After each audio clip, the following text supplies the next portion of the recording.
Hi mga ka-Chismis dyan! Welcome back to my YouTube channel.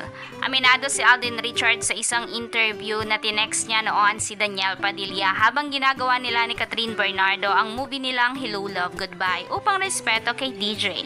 Ngunit hindi inasahan ni Alden ang ginawa ni Danielle Padilla dahil hindi lamang ito nag-reply sa kanyang naging message. Ayon noon kay Danielle ay hindi niya alam kung ano ang isasagot niya sa text noon ni Alden Richard. Sinabi niya ito sa isang interview with Boy Abunda.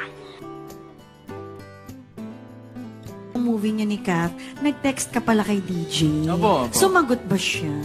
Hindi po immediately. Kasi, kumbaga... Huwag ka mag-alala. Ako nga, nanay, 2 months yun bago mag-reply eh. Huwag ka mag-alala. Naiintindihan ko naman po kasi parang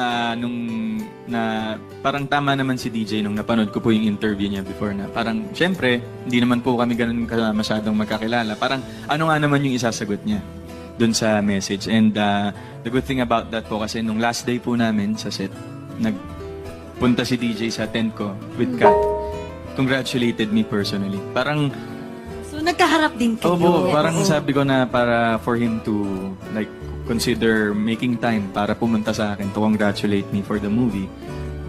Okay na po ako dun. That's more than enough. Pero Tsaka Sir Alden. Oo nga, Sir Alden ang tawag ni DJ. Sir Alden, Alden, tanda po kasi ako eh. 27. Pero kung halimbawa, nagkaharap kayo nun, imbis na nakapag-text ka, ano sana ba yung gusto mo sabihin sa kanya? Siyempre po, magpapasalamat ako na binigyan po. Yun po yung actually composition ng message na